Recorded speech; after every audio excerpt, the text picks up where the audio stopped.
Good afternoon. Thank you all for being part of this discussion. I want to have it as a fairly open discussion. We will have a few opening remarks, and then I have some questions for our panelists to sort of get us going, but then we'll open it up certainly for others to engage as well. We've heard a lot today about the various ways in which we all need to partner together to meet this demand, and that really is about the workforce. From our perspective as an educational institution, it's about what kind of competencies and what kind of curricula we need to be developing in order to do that, to man that workforce. But it's also about what is the need out in that sector. And so from that standpoint, this is what we really hope to do today. I am Gretchen Caughman. Many of you, I think, unless you've just arrived for this section, have already seen me and heard me, so I won't go into that. But I did want to mention that one of the aspects that I haven't had an opportunity to share is the way that I have been involved in the cybersecurity sort of area as the provost here was really at the request of our University System of Georgia Chancellor, Chancellor Huckabee, who, in I think a very forward thinking move, asked for a consortium of what's 8 universities out of our 30 institution system to come together and to really begin to think about how we should be developing that workforce. One, to assess where that need is specifically in Georgia, recognizing it's a national need as well, but specifically in Georgia, what the need is, what the gap is between what currently from the public university systems is actually the output, and then how to help meet that need. Because I think we all understood there was going to be a gap. Some of us were quite startled at how the data came through in terms of what that actual magnitude was. But we have begun then with the work of some of my colleagues actually who are here. Lytle Roberts is there, and she's one of my great colleagues, as well as others who are here at the summit today, and we really appreciate that. Mark Lytle has been our great lead from the system office as Vice Chancellor for Economic Development. Thank you for that. We'll hear more from him in a bit.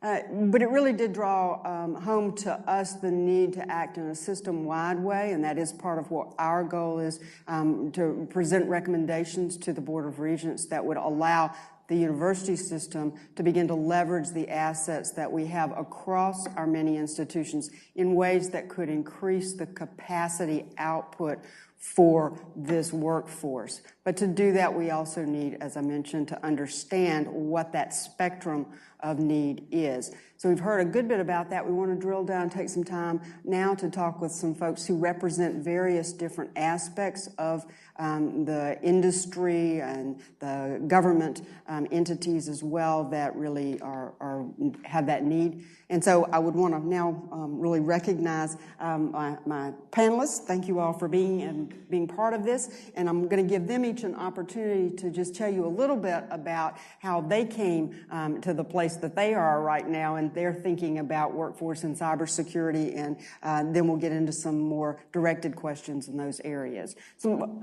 Rodney, let's start with you. I'm going to come up here just because I'm blocked from some of the people on this side of the room. So thank you. It's great to be here. I'm the director of the National Initiative for Cybersecurity Education, or NIST. You've heard that referenced a few times today. NIST is hosted by NIST, or the National Institute of Standards and Technology. And I'm here to tell you a little bit about NIST, but before I do that, I want to just kind of lay the framework for why this is important. And I know a lot of this has been shared today, but I want to hone in a little bit more on the workforce data and what the challenges are.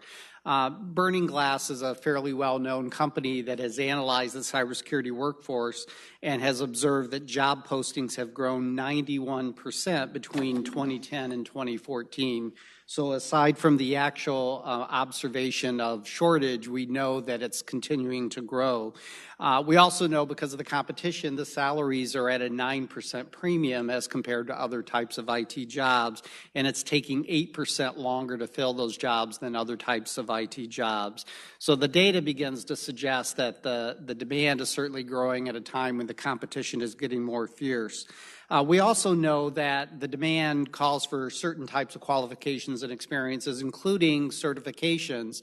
If, for example, the 240,000 jobs that were available in 2014, 50,000 required a CISSP designation when there are only 65,000 CISSPs in the entire United States, presumably most of them already having jobs and being happy where they are. We also know that the demand is heaviest in professional service areas, finance, manufacturing, defense. They are among the leading sectors for job demand. We also know in terms of types of jobs that engineers, managers, and analysts dominate the needs. So with respect to education, what's most interesting to me, given the high demand, is still 84% plus of the jobs require a bachelor's degree or higher, which means the academic bar is pretty high with respect to what the employers are demanding, at least with respect to job descriptions.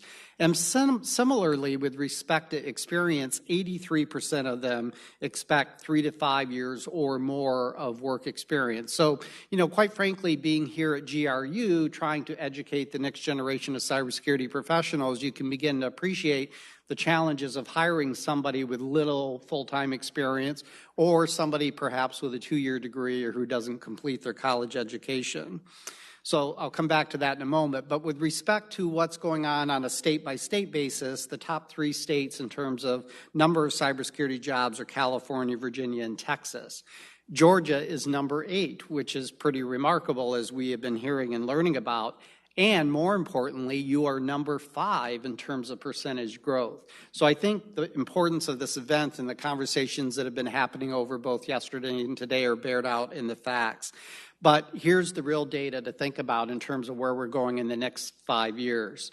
1.5 million new jobs in cybersecurity. So if it's not hard enough to keep up with the current demand, imagine that kind of growth that I started with, that 91% over the past 4 years, projecting to grow by another 1.5 million in 5 years. I think you can begin to see the kind of challenges ahead of us, as well as opportunities, quite frankly. So this is where NIST comes into play. We are obviously a national initiative. In fact, let me be clear, we're not a federal initiative. We certainly are concerned about the federal cybersecurity workforce, but we're equally, if not more, concerned about the workforce for small and medium businesses and large enterprises in the private sector, as well as nonprofits as well. We are also a public-private partnership, so even though there's some government leadership and facilitation, we are partnering very closely with academia and industry as we try to come up with strategies and programs. We are building on many existing programs that you've heard about today, ranging from the Centers of Academic Excellence to a program for community colleges known as ATE centers, scholarships for service, and a number of things that our universities are doing. But we're also, most importantly, wanting to create new and innovative programs that can help us address the gap and the challenges. We are also trying to provide leadership and vision to the nation. I really appreciate what you're doing here locally, both in terms of setting a vision for what you want to accomplish here in Georgia or Augusta, but we are trying to collectively take best practices such as what are happening here and communicate them and share them across the country. And then finally, as a value, we're trying to encourage communication, collaboration, inclusion, as well as using evidence that ultimately leads to action and results. And so we are trying to be very action-oriented, and as I'll conclude in a moment, we have a strategic plan that we're driving to try to make some progress.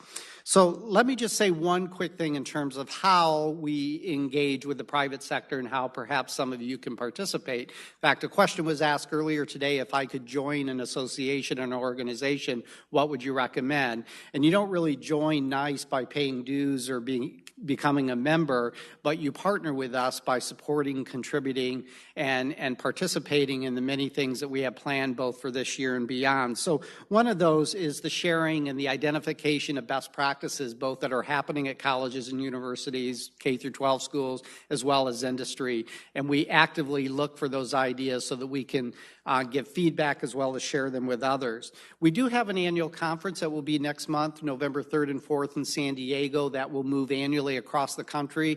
It's really a way to bring together those who are working hard on this challenge, and more importantly, to bring in people who are learning and wanting to figure out how they can get started or how they can leverage lessons learned from others. And finally, we have a working group, a public working group that has a variety of subgroups focused on the different sectors, and you're invited to participate in that as well. So let me just kind of conclude by sharing with you what we see going forward as our strategic directions and priorities. The first is to accelerate learning and skills development. I think we've heard some examples today, particularly with what SANS is doing with their VET program and others, to try to more rapidly address the need for learning and skills so that people can either move into these careers or perhaps existing employees can be retrained and retooled for careers. And so we really need to create a sense of urgency around the topic.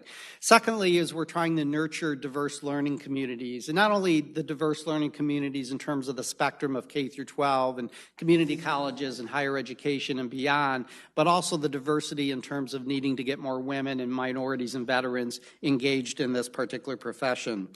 And finally, we are working to guide career development and workforce planning to help organizations as well as education and training providers and even job seekers to begin to make sense of what this workforce looks like today and what it will look like in the future as it evolves. So I have up on the screen here the NIST workforce framework, the National Cybersecurity Workforce Framework, that many people have also referenced today as a way to try to standardize our thinking about broad categories of work. There's 7 of them. There's 31 specialty areas.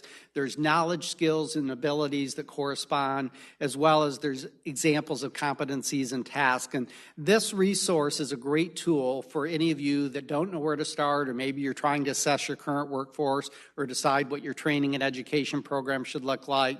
And we're beginning to see sectors and organizations implement and use this. So this is kind of the preeminent, if you will, tool that we have, but there are many other tools that we are funding or supporting. One I want to make a quick note of, Tony Colson, who's still in the room and spoke earlier today out at Cal State San Bernardino, has what's called the NICE Challenge Project. And the NICE Challenge Project takes this framework and aligns activities and drills, real-life problems for students as well as employees to try to demonstrate and assess their ability to take on some of these job tasks. And we're looking at many more opportunities throughout the year to really provide tools and techniques and resources, not just that we develop or that we fund, but that the community is working on that we can collectively share. So that's my quick overview about what we're doing at the national level, but what you're doing here at the local level is equally important. Thanks, Rodney. Appreciate that, and we'll return to you. I want to turn now to Mike Cameron. He is part of the Integrated Systems Group at Leidos, and he'll tell you a little bit more. We wanted to particularly pick his brain a bit about what it's like to have challenges recruiting and retaining in a specific geographic area, because I think that's something that is certainly of interest to each of us in our various areas, as well as give us that business and industry kind of perspective. Sure. The recruiting and retention piece is probably one of the things that we in industry focus on a lot, because there are really 2 main feeders for cyber. Those are military people who are separating and looking for their second career, and also academia, students that are coming out of college and trying to figure out what their career path is going to be. And the challenge in both cases is that cyber, we throw the term around as if it's a single thing, but it's not. It's a very broad spectrum of skills and experience and aptitude, ranging from IT technicians who install patches, operating system upgrades, all the way up to senior software engineers who reverse engineer malware to understand the threat vector. So it's a very, very broad spectrum, and you have to recruit and provide retention mechanisms that are appropriate to the different subsets of skills within cyber. And the thing that is starting to become more and more evident in my market, I live and work near Fort Meade in Central Maryland, very, very busy market. We've got NSA, we've got DISA, we've got Cybercom. So there's a lot of government center of gravity, which means that it has a large industry base. And because cyber itself is such a hot topic, that industry base is growing. There are more companies coming into the market. which is good, but in the short run, the labor pool is fixed. You can't grow the labor pool as fast as you can attract new businesses into a market space. So you've got a fixed supply, you've got increasing demand, you've got basic economic forces at work that make labor very difficult to recruit, especially the higher skilled labor, and even harder to retain, because cyber is such a vast field and it's growing so quickly that our experience has been cyber professionals tend to gravitate to the most interesting work. So part of our recruiting and retention is not based on, some of the traditional factors such as, career path, stability, strength of benefits. It really has to come down to providing interesting work in sufficient quantity for the numbers of people that you need to recruit. And the retention is based on having that continuous supply of interesting work. One of the ways that we do that is through innovation centers. We have partnerships with government, academia, and industry where we all come together to work on hard problems. And that becomes not only a regional think tank, it's also a very, very effective recruiting mechanism because it involves the schools in the area, so the students get exposed to this. It involves industry, it involves government. Very easy to do once you get these things up and running, but again, you're still working with basic supply and demand. And one of the things that's interesting about cyber that makes recruiting more difficult and makes retention terribly difficult is because cyber is starting to be acknowledged in the commercial sector and the private sector. It's been a problem for a long time, but a lot of particularly financial institutions, insurance companies, big box companies haven't really talked about cyber. They haven't done that much about it. But now we see that they're moving into markets where there is a large number of cyber professionals, and they're recruiting for their businesses to secure their networks, to provide their cybersecurity expertise. So from a recruiting standpoint, defense contractors are now competing with Home Depot, with JP Morgan, with Wells Fargo, with Black & Decker. We never had to recruit competitively with those companies before. So, and I see a lot of the same pressures forming up here that we see in Central Maryland. You have a very, very large military presence. You've got a cyber center of excellence. You've got Army cyber here. So obviously there's that center of gravity. More and more industry partners are coming into the market. That's going to start attracting other non-traditional partners who recognize that this area has a large pool of cyber professionals. You'll start seeing the banks, the insurance companies, the big box companies trying to recruit cyber professionals from here as well. So I think in the short run, labor is going to continue to fall below the demand curve. It's really going to take a lot of creative partnerships between government, industry, and academia to fill that labor pool across the spectrum of skill sets. And more importantly, it's up to all of us to find the interesting work that these people want to work on as part of the retention package. I mean, we can rely on bonuses and retention bonuses and things like that, but everybody's using them, so that's not really what's going to work. What's going to work is finding out what these people find interesting and make sure they have plenty of it to work on. Great. Thank you, Mike. So we've talked a little bit about the more national framework and what's going on from that standpoint, and then thinking about the industry sector as well as a geographic location. Switching to a very a near and dear geographic location, which is the state of Georgia. Let's talk a little bit now, if we could, Mark. From your perspective, you have a history in economic development, not just in Georgia, but now certainly in your role as Vice Chancellor of Economic Development for our university system.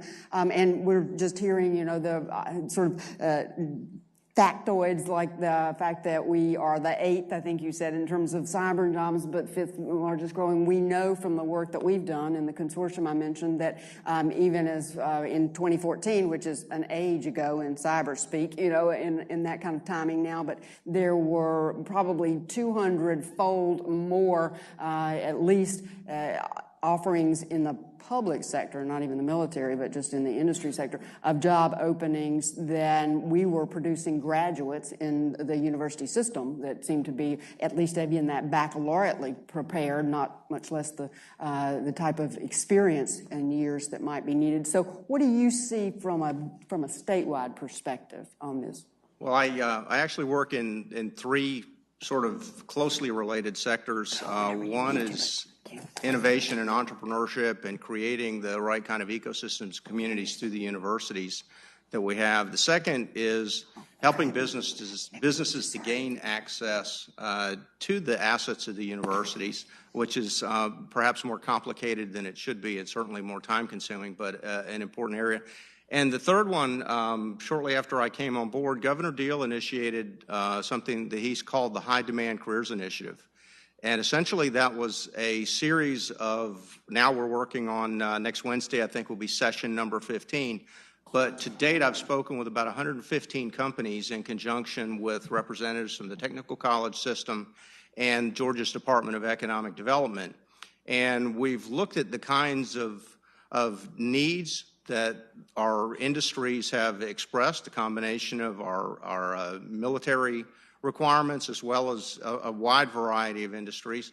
And the piece I think that most closely fits the university system has more to do with sort of the high-end knowledge workers and the people that we've been talking about all day today in terms of the workforce. In terms of opportunity for us as a state, I said I work in economic development. I've been doing economic development in the state since 2000. Worked heavily in business recruitment, global business recruitment, and I know that for every single business that we've successfully recruited, the one bogey that's kind of out there for them that's an unknown in whether they're locating, whether they're looking at expansion, is workforce. And the opportunities for us identified just in terms of gross numbers. If we look at some of the industries that we talked about earlier today, health informatics, health IT, if we look at the fintech industry, health informatics right now in Georgia, we are probably the leading state. We have, as near as we can identify, somewhere between 15 and 18,000 jobs with the potential to add 7,000 or 8,000 more in that industry in the next 5 years. In fintech, most people don't know, we process somewhere between 72 and 75% of all the transactions that happen in the United States go through one of the companies in Georgia. We currently have what we believe to be about 20,000 employees in that industry with an opportunity over the next 6 to 7 years to add 10,000 more. Now, I know that's not necessarily a cybersecurity topic, but if you look at those two industries, we've been talking about them and the criticality, the almost the cornerstone nature of cybersecurity for them. So if you look at whatever number among those thousands that I've talked about are actually pure cybersecurity, and you add to that the 4,800 additional jobs that were identified today, you can recognize what kind of a task that we have in the university system to do that. The analysis that the team that Dr. Caughman mentioned before, we used a burning glass study for 2014, and the analysis was that there were 8,400 jobs posted in cybersecurity alone in the state of Georgia. We produced at that point in time about 46 people we could identify as strictly cybersecurity experts out of the university system. We were somewhere in the neighborhood of, what was it, Gretchen, 74,000 jobs, I think, in general IT, and we were producing 2,300 on average. 2,300 graduates in that area. All categories. You know, I'm not a rocket scientist, and I'm certainly not academically inclined coming from the private sector, but it hit me squarely between the eyes that there was a lot of work that we had to do, and you've heard about all that today. So I started looking at things from a really holistic perspective and where are the issues. We got the absolute short-term immediate needs to fill the gaps that are here and with our other industries to grow, but the other areas we need to be looking at are kind of the long-term. How do we reach down into K through 12? How do you inspire somebody in 6th grade to take the right courses and the right things that they need to do to be able to follow a STEM discipline and to follow the choices and have the opportunities they want when they're juniors or freshmen in college? So That's kind of the approach that we've taken, and based on the discussions we've had, the presentations that have been made, we have put forth a preliminary report on the findings to our Board of Regents, which is the governing body over the entire university system. They are deliberating over that information right now and determining how far and how fast we're going to go with that, but we are very optimistic that we're going to be able to deal with this thing in a very holistic way in collaboration with the technical college system and with the Georgia Department of Education. So. Thank you, Mark. One of the things I think that has become clear, and we've had some conversations, at least in sidebars and other kinds of groups already, is the notion of how as institutions, educational institutions, we can move at what our Chancellor termed the speed of business to meet that need more in a more facile fashion, because it is clear that this is that rapidly moving field. The competencies that are necessary today won't be the same as probably even tomorrow, but certainly not next year, and how institutions who are not necessarily known for their agility and fast-moving boundary can begin to actually keep up with that and hopefully even get ahead. That's a little bit more into the curriculum, which is, in the opposite room. But I think they go hand in hand, because as institutions, we want to develop curricula that actually then provide the workforce that is locked and loaded to go into those jobs. So that's, I think, a critical thing. Mike, I know you are going to, do you have something you'd like to say? Oh, okay. Yeah. Please thank Mike for being here. He's got a plane to catch that he didn't realize exactly what the timing was going to be when we did a switch on him at the last minute. So thank you so much for being here. We appreciate it. Now let's get down to a local level, and I want to talk a little bit more with our fourth panelist. Thank you for being here, Colonel. I want Colonel to talk to you a little bit about what his role is at Fort Gordon, what he sees on the horizon there. We've all heard in one way or another about the scope and scale of things that are happening there. We're all very excited about that, but also feel like it would be an opportunity to talk a little bit more detail about what you see on the horizon there with respect to your folks on the ground. Okay, thank you. First of all, I'd like to thank Dr. Keel and Augusta University for allowing me to participate today. I think it's the venues like this that are going to help build the community relationships so we can partner and solve the challenging problems we're going to see in the future and currently seeing today. And we embrace every opportunity to partner with the academia, private industry, local government as we approach this problem. My organization, the Cyber Protection Brigade, is only 1 year old. We stood up a year ago. We're going to build to about 1,000 personnel here at Fort Gordon. So we're one of the first examples of the incoming Army focal point or Army move to Fort Gordon. So I'm one of the organizations underneath Army Cyber. There's several other that are starting to take a footprint and establish a footprint here at Fort Gordon. But in total, we expect about 3,700 personnel from an Army Cyber standpoint to move to Fort Gordon between now and 2020. My organization is not only a consumer of the cybersecurity workforce in the local market, but because we're a military organization that's activating here at Fort Gordon, we're bringing a lot of cybersecurity workforce here. And at some point, there will be some transition from our organizations to the local community and other places in the U.S. And so we think it's really important for us to partner early on with all of the stakeholders, just because the number of challenges we see every day in cyber, we expect those will only increase, and it will take a whole nation approach to have an opportunity to respond in an appropriate manner. And so as we move forward, we're really interested in what's going on here in Augusta and across Georgia in terms of how they're getting the cybersecurity curriculums and programs in the K through 12 as well as the university level, so we can benefit from some of that. Currently, our primary workforce is military and Department on Civilians as we continue to stand up now. But we have a pilot program we're working so we can cast a wider audience, a wider net in terms of seeking industry and academia partners. And we're leveraging the Department of Defense internship program for that.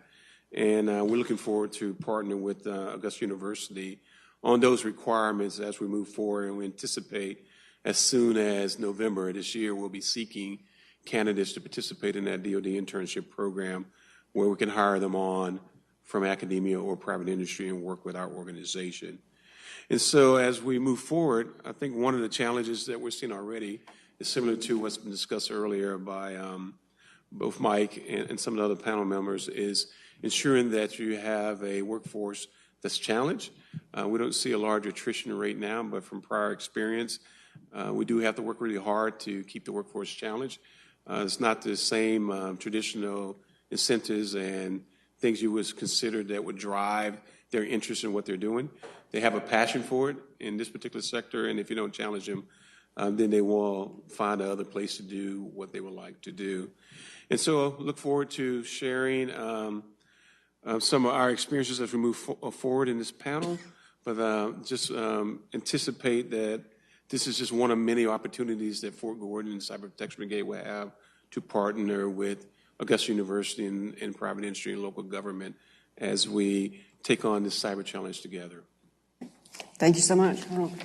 One of the things I'd like to delve into a little bit more deeply, and then I would encourage you all, I'm not going to ask you to write down and pass over. We're just going to have folks call out in a bit when you have a question. But I wanted to explore with you all and get a little more thoughts, because again, in these conversations in the networking and the break sessions, it's come up several times, what seems to me to be a bit of a contrasting point of view with respect to what the workforce, what is really critical about this workforce, recognizing it's not a homogeneous one silo of worker, but nonetheless, on the one side, what you've just heard, and we found that as well from the Burning Glass studies, was that by far the majority of the postings require just upfront baccalaureates and some years of experience possibly. On the other hand, we're hearing from other sectors, primarily in the military, but also some of the government agencies, well, degrees aren't really that important. We care about the competencies. We care about being able to show, that they can do this or that. Where do you see, Rodney, maybe start with you in terms of where do you see those two meshing? Is there a place where we as a university and our colleagues could actually aid in that to sort of get us all on the same page and value both of those? So I referenced earlier the data about 84% of the jobs require a bachelor's degree or higher, and 83% require 3 to 5 years experience and more. And part of my concern, as well as experience, is that a lot of those requirements come from HR professionals and others who don't really oversee the work that's being done. Mm-hmm. And part of the way they came up with that is they look at reports such as Burning Glass, or they ask their peers, what is everybody else doing? So that kind of leads to the credential inflation, if you will, mm-hmm. that is counterproductive for what we're trying to do in terms of increase the workforce. So that's why this framework is so critically important up here. You'll see nothing in this that talks about degrees, credentials, or experience. It talks about knowledge, skills, abilities, competencies. And if we can increasingly change the paradigm to where that's the focus and not the formal credential or even the ways we formally represent resumes or online job applications today, I think that will go a long way towards changing the perspective about how to match the right skilled people with the jobs that are needed. Okay. Colonel Bray, do you have things from your perspective on that? We also use the same framework in terms of NIST, cybersecurity framework, as well as the risk management framework.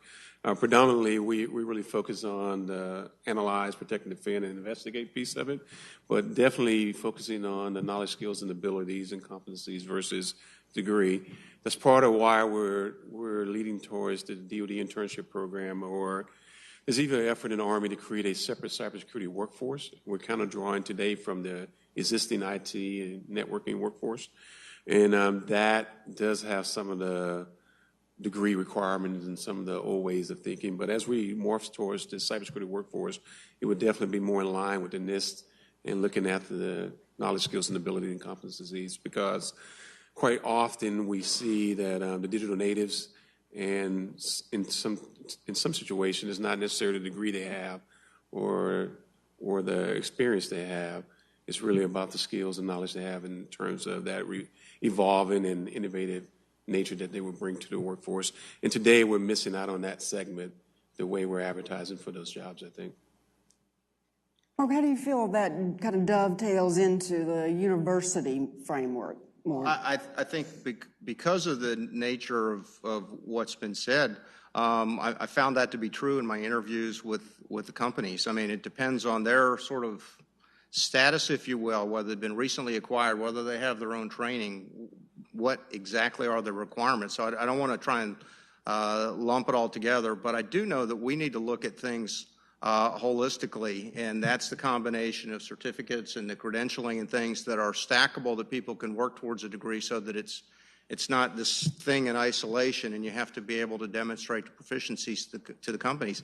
I think that some of the dilemmas that we've had and some of the conversations that we had over lunch are that our HR systems and our policies haven't caught up with the reality of this marketplace and how desperately these companies need this talent. So I think you're going to see a really quick, hopefully a quick transition so that they can start making policies and other things that we can get the right people. And it's very hard to have some, for example, I know within the Cyber Command we mentioned at lunch, it's really hard to have people that have all the creative aspects and all the free thinking and the alternative perspectives and all the rest of it, and then you ask them a question about their history and what's happened 20 years before, and they get disqualified from something that happened to them in high school or the freshman year in college. So I'm not saying that's right or wrong. I'm just saying that we've got some things in place that make it very difficult for us to meet these requirements in many of our industries. Mm-hmm.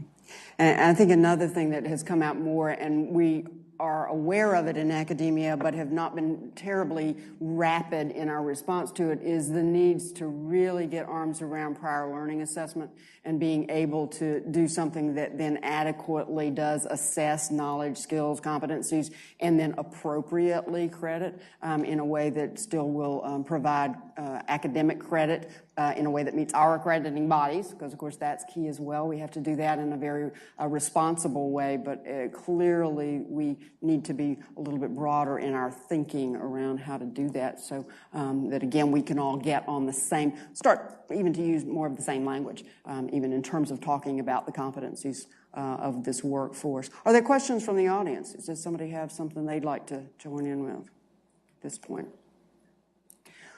One of the things, then I'd just continue, but I'm going to turn it back to you all, so be thinking of your questions, please. Would like to talk a little bit more about what, in terms of thinking about not just our very local level, but as a state again, what do you feel like, Rodney? Let's turn it to you first. What do you feel like would be a way that we could really come out as a model? You know, everybody wants to believe they're unique, and we believe we're unique because of certain things that are happening here. But nonetheless, in terms of really trying to solve some thorny things or to be a model for something that would really help us enhance our workforce capacity and actually then become a model for the nation. Are there ways that you think things you think we should be targeting that we're not? So I don't know how many of you were in the session previously in the other room, but I think that's the first step of being a good model, is having a partnership that's inclusive of the stakeholders across the state.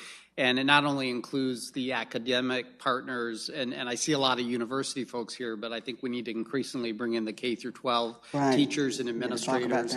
Certainly the businesses, and by businesses I'm thinking not only of the IT sector or maybe the major industries here, but all sectors that are going to be in your local area that are going to both have a need to hire people as well as opportunities for internships and whatever else. But I think bringing in local as well as state economic development officials, whether at the University System of Georgia level, the state level, or otherwise, so that you can start to comprehensively think about, you know, what your vision is, what your end goal is. And I think that's a really important first step, where I'm seeing a lot of communities struggling with how to get started, and, you know, the universities are trying to drive it, or the industry's trying to drive it, or the government's trying to drive it. Let's bring all of those various stakeholders together. The second one is a common problem. In fact, I want to go back to what I said about the last response of focus on KSAs. I don't want to say that college and university degrees aren't important. Obviously, I'm a big believer, and we're here at GRU. Please don't say that. We're global degrees. But, you know, I would challenge you to say, why is your 4-year degree any better than a 2-year community college degree, where, quite frankly, those 2-year college students are probably getting as much, if not more, hands-on experience in cybersecurity than you get with a 4-year general university education. And so thinking about what the focus of that education might be one way of asking you to think hard about. And then secondly is how you test and how you validate knowledge, skills, and abilities. I mean, quite frankly, you test by giving exams increasingly or commonly, but increasingly look at opportunities to do performance-based assessments where you can put students in real-world environments where they have to demonstrate their skills, have to demonstrate their knowledge, not just prove that they're a good test taker, which quite frankly is what a lot of college degrees and credentials mean, is that somebody just was successful at working the system. Doesn't mean they're going to be a good employee. And that's what we commonly hear from employers, is that the students aren't prepared to do the work before them. You mentioned the 2-year versus the 4-year. Are there other ways to accelerate learning? I guess we're all chasing that one in some ways, but in this field specifically, because however you package the degree or what you call it, or whether it's even a degree, what do you see on the horizon for that? And of course, anyway. Yeah, I'd just throw one out, and I'd like to hear their perspective. And unfortunately, the industry rep is not here to give his perspective. But I'll just give you one example, and we heard about it earlier today. Apprenticeships, internships, ways for people to get on-the-job experience, because not only does that allow them to be more prepared for a future career, it helps a company or organization potentially solve a current need as well. And so the apprenticeship model, and I'm not just talking internships where you're doing that in addition to education. It's a fundamentally different way of viewing how we educate our workforce, which is to actually think about how you learn as you earn. And it's really changing the paradigm a little bit. So I think, the movement towards apprenticeship or other ways to put people in the workforce more quickly and then to teach them the skills and what they need to know along the way, I think is a very creative approach. And to some extent, I believe that's what the military has done as its paradigm for probably generations in terms of taking, 18-year-olds and then they get the on-the-job training, honestly. But. Yeah, I agree. And so we're trying to take that same model and apply it to the way we're looking at hiring our cybersecurity workforce. But in terms of making Georgia unique, I think they need to reach out to the communities that are already leading in terms of cybersecurity workforce. But I think we are uniquely postured at a little different than some of the other communities. There's multiple locations where, from a government perspective at least, there's multiple locations where we have a NSA facility partner with a cyber facility, as we will have here at Fort Gordon. But at Fort Gordon, we will also have the Cyber Center of Excellence that's doing the proponency and resourcing. We will also have the training for the new cyber branch that's here as well.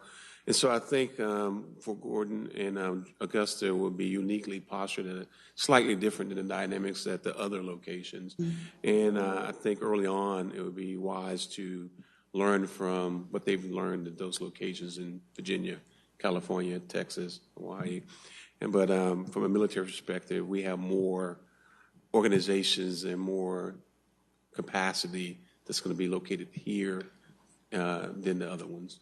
Yeah, it does seem like a perfect storm for us in terms of an opportunity, at least. Mark, from your standpoint. To me, I think it's really a matter of us being able to distill all this information. And Rodney, I think I've looked at this, and I think there are literally hundreds of job classifications behind this.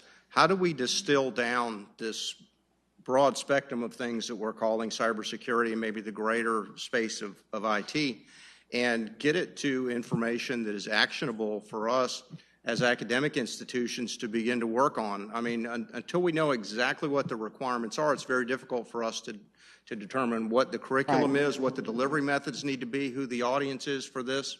So it's really a matter of us working very closely, and I know it's a dynamic industry, so we need to do everything that we can possibly do to continue to have events like this, to work on the day-to-day interactions between the industries and the military places in our communities, to better understand exactly what their needs are, know that we may go down a path and need to change direction on it.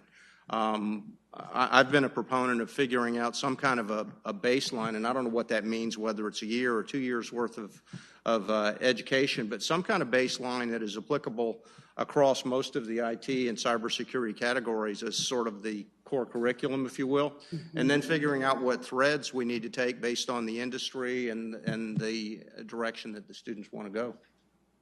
Yeah, and we had talked about, again, in our consortium, as we tried to, again, leverage the individual assets of the institutional system of Georgia, but in a way that then could increase capacity, that we could develop even some minimal set of student learning outcomes that then could become universal, because that, even at that sort of base level, is not the case currently across our programs, and so that could be helpful. Yes? Asking the question by saying it's the 2-year versus the 4-year, and I submit that we shouldn't think about it that way. I think this is not this would be the classical throwing the baby out of the bathwater. There is some talk now about does everybody need a 4-year degree and so on, and so in terms of this competency base, what we did in Illinois was to come up with a 2-year associate degree in secure software development, but as far as the technical courses are concerned, it's almost the equivalent of a 4-year computer science degree. We kept all of that. But we did throw out the gen ed and all of that, some of those kinds of things. And my daughter, who's a professor of English at University of Tennessee, quit talking to me when she heard about that. She says, how could you do that? I mean, we need people that have a much broader liberal education degree, and I totally support that.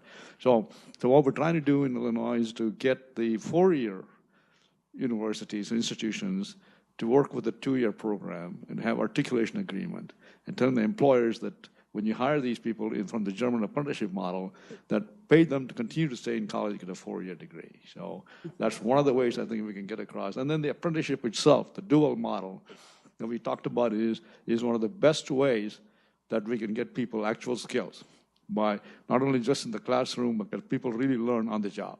And they need to be mentored. And it works well in all the places where they're using it.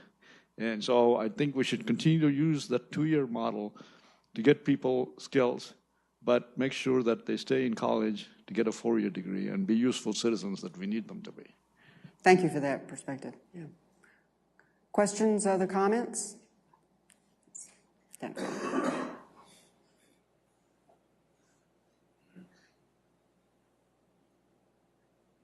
Being one who is in the K-12 programs, how are you planning, or how would you see to provide teachers with training? And I'm talking about elementary, because this is a language.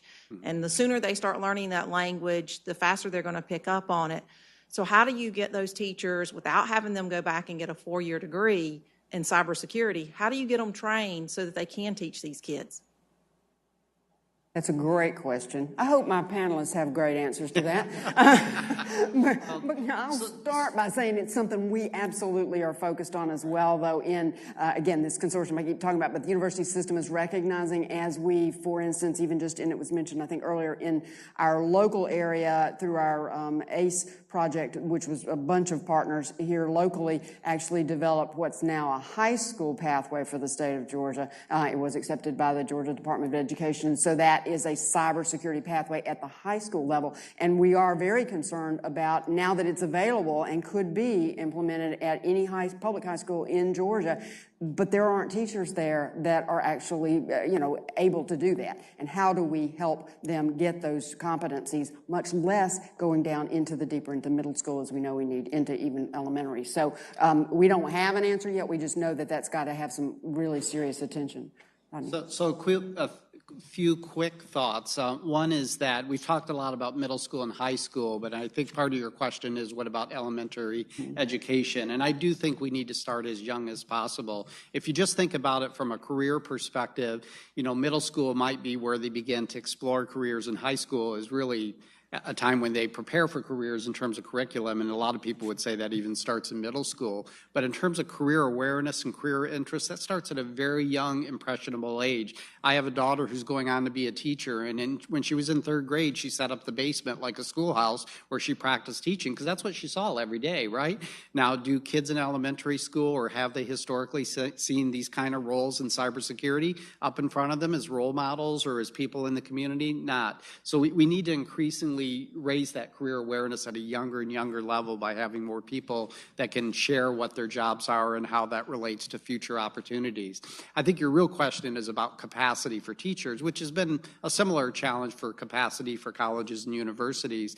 And I think some of the initiatives we see currently, the Gen Cyber Camps or other university efforts to bring teachers in over the summer or do professional development to kind of increase that capacity, because your point is well taken, that even if we go back into the formal colleges of education and get it into those curriculum, which is probably another solution, that's not going to address the fact that, 4 years after graduation, the landscape's going to change and they're going to need new information. So I'll just end with kind of one, potential creative solution that I haven't seen implemented before. And this is probably more for the high school educator who needs to be a little more of a specialist.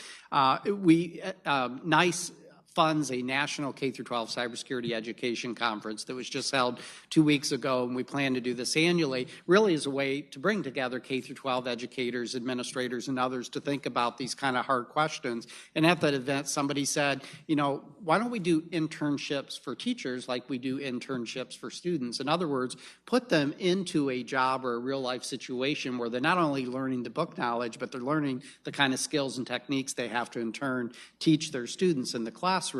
And so, one of the challenges might be to companies and industries to try to find ways that you could sponsor a teacher for a short period of time to bring them into your workplace so that they can actually learn and exhibit the kinds of skills that they're going to be expected to teach students. But the capacity building issue for K through 12 teachers is a challenge and one that we need to think about carefully. Indeed. There was another question, I believe. Yeah. Hi, I just wanted to give another suggestion and appreciate the panel taking the time this afternoon to speak with us. I work with Hack Augusta, which is a nonprofit, and one of the things that we found that has been mildly successful is hosting hackathons, and we think that the hackathons are events that sort of bridge that gap between the non-traditional person, whether they're a soldier or a student. It doesn't have to be a 2 or 4 year. And then the industries, because you have that performance assessment that you can basically watch them during these hackathons perform these exercises. And we've been mildly successful with companies here in the community, and I just want to sort of extend that invitation to those of you in the audience as well as the panel to consider that as something that we could pursue as a community building activity. I know, for example, that one of our members is a soldier right now at Fort Gordon, and he's getting ready to transition out of the service in about 6 months, and was actually approached after one of these hackathons about a possible job opportunity. And I'm sitting in the background, as a cheerleader thinking that's great. But it turns out that one of the limitations was that he couldn't get his resume approved because of some classification of the classified materials that he was learning. And I was just curious if you had thoughts on that, because it was really prohibiting him from actually applying for some of these jobs that these companies are actually looking for him to hire, because he was basically hijacked or held hostage by getting that information affirmed. And I was just wondering if you could sort of address that. I think participating in the hackathons themselves is a great way to do. And we have quite a bit, and I think they're a good opportunity to assess the skills. It also goes back to keeping that person that has the passion for cyber interested in doing something fun and innovative to them. Give them a challenge, because they easily get bored. So do quite a bit of those, and we're looking to partner with the K through 12 as well as the university in terms of being mentors for those, as well as participating as those who go ahead. In terms of moving out to the civilian sector, transition from the military, I think is a win-win, as long as they're continuing to do ethical cybersecurity, ethical type of hacking work. We see it only strengthens the nation in terms of whole nation. So we're going to always have switches going out and coming in. If you happen to have a classified job, then there is a process that you go through to have. It's not necessarily a fast process, so that's probably what the real issue is, that it didn't align up with the timing of the employment that he was seeking. But it is a process that you go through to have your resume basically redacted, reviewed, and then after that, they will go. For the most part, every training that you have would be there, but in terms of how you describe the training, and some of those other details will be just redacted. But the gist of what skills you have will still be there. I think his issue was timing. It just probably didn't happen as quick as the opportunity was there for him.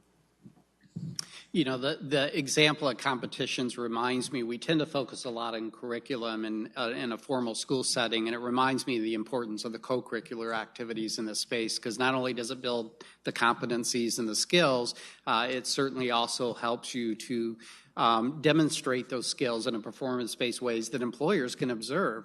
What I really like about your comment that I hadn't thought about before was the community building aspect, because we're heavily engaged in competitions and challenges across the country, including some locally, and I observe what you described is it really brings community together, is the kind of partnerships I described, because it takes a community sometimes to pull those off. The one thing I would just kind of warn you about as you think about competitions and challenges, back to my diversity kind of challenge, is whether or not the competitions you do are inclusive or welcoming to women and others.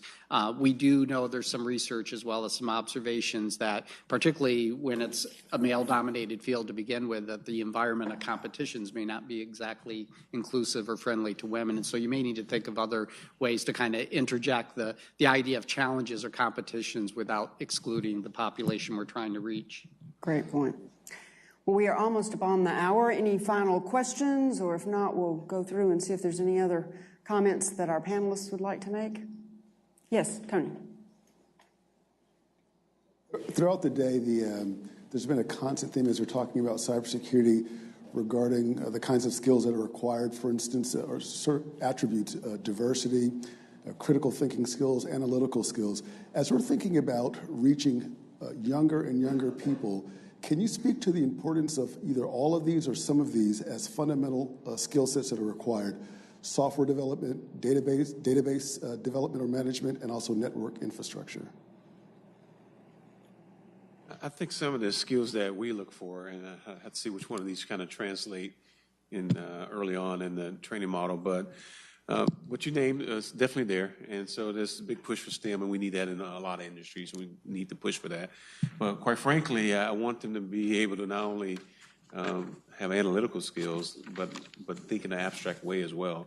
And so the best training operator for my particular problem set will be one that has very good analytical skills, but can think in an abstract way. And so he can think outside of the box, but that he can apply an analytical solution to solve the problem.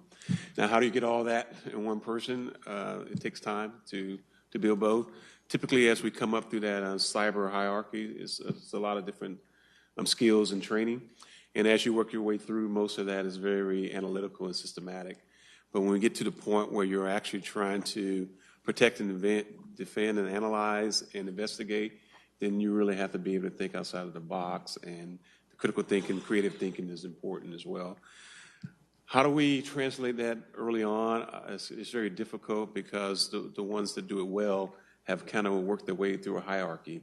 And so I think starting with STEM, starting with the basic cybersecurity principles and foundational training in operating system, networking, and security is where we have to start. And then beyond that, we'll have tracks where people will move off into those broad type of analytical and critical thinking skills we would need at the top of that pyramid in my sector.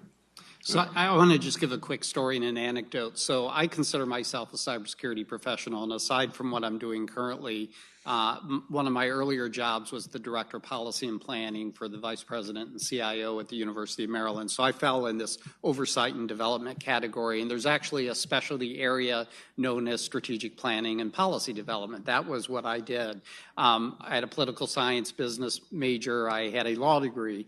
And back when I went to law school, and even undergrad, there weren't courses in cybersecurity. Yet I recognized the importance, the need to at least have some familiarity with the topics you described in technical areas that it wasn't my responsibility, but I was writing policies about network use and data and all the rest.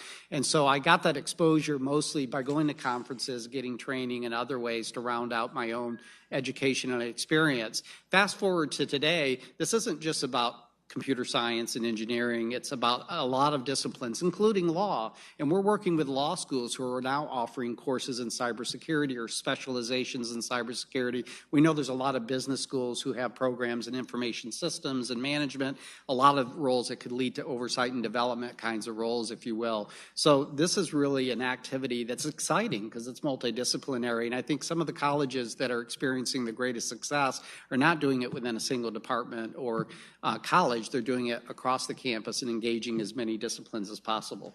And in our last session in here, which was on the intersection with healthcare, one of the things that was brought out was the idea of infusing some elements of cybersecurity into the medicine curriculum, into the dental curriculum, into really all of those kinds of things because of the impact there as well and the need to have at least those basic understanding skills. Right. All right. Well, thank you all very much for your attention. Gentlemen, thank you very much. We're going to take a short break, and then we'll come in for our final of the day with General Fogarty. So please just enjoy 15 minutes and then back here. Thank you so much. Thank you all, gentlemen.